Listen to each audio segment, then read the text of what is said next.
বিশ্ব মানৱতাৰ জয়গান গোৱা অসমীয়াৰ হিয়াৰ আমঠু ডক্টৰ ভূপেন হাজৰিকাদেৱৰ পবিত্ৰ শতবৰ্ষৰ জন্মদিনৰ শুভ মুহূৰ্তত মই ব্যক্তিগতভাৱে আৰু ভাৰতীয় জনতা পাৰ্টিৰ প্ৰতিগৰাকী কাৰ্যকৰ্তাৰ হৈ এই প্ৰাতঃস্মৰণীয় মহান সংগীত সূৰ্যলৈ গভীৰ শ্ৰদ্ধা নিবেদন কৰিছোঁ। ভূপেন দা জাতিটোৰ জীৱন স্পন্দন। ভূপেন দাৰ নাম শুনিলেই ভূপেন দাৰ এষাৰি গীত শুনিলেই বা তেখেতৰ যিকোনো এটা কথাই যদি আমি শুনো প্ৰতিগৰাকীৰ মনত এক শিহৰণ অনুভূত হয়। সেইকাৰণে ভূপেন দা অজৰ আৰু অমৰ। ভূপেন দাৰ মৃত্যু নাই। আজীৱন লুইতৰ দুপাৰৰ বাবে নিজকে বিলাই দি সংগীত নাটক সুৰ গীতেৰে সমগ্ৰ জাতিটোক ধনী কৰা ভূপেন দা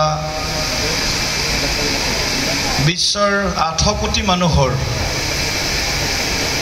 আপোন যেনে সুৰ এক বুজাব নোৱাৰা যেন ভূপেন দা অনুভূতি।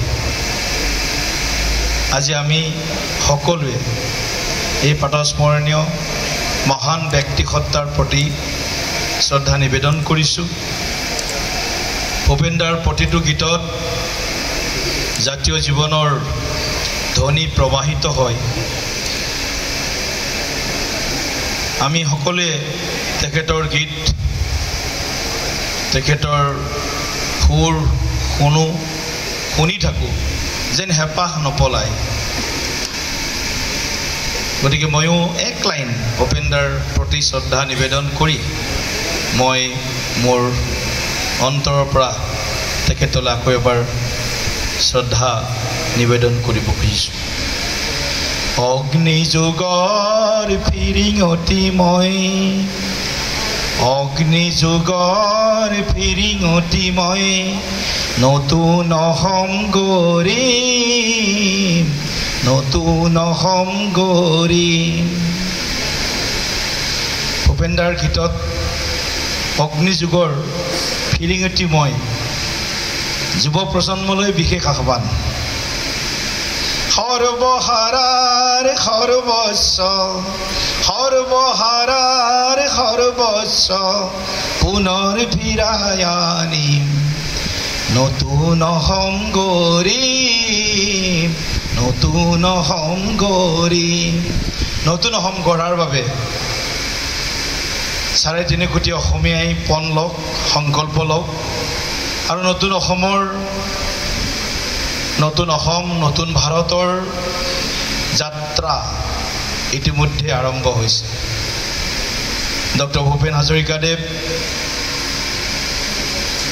তেখেতে এইবিলাক যে সপোন দেখি গৈছিল, আমাক যে আহ্বান জনাই গৈছিল, প্ৰতিগৰাকী অসমীয়াই প্ৰতিগৰাকী ভাৰতীয়ই ভূপেন দাৰ এই আহ্বানক নিশ্চয় সাৰোগত কৰি জাতিটোক এক নতুন শক্তি সামৰ্থ্য দিবলৈ সকলোৱে সমান প্ৰয়াস আৰু সমান সংকল্প লৈ আগবাঢ়িব আৰু এয়াই হ'ব ভূপেন দাৰ প্ৰতি প্ৰকৃত শ্ৰদ্ধাঞ্জলি।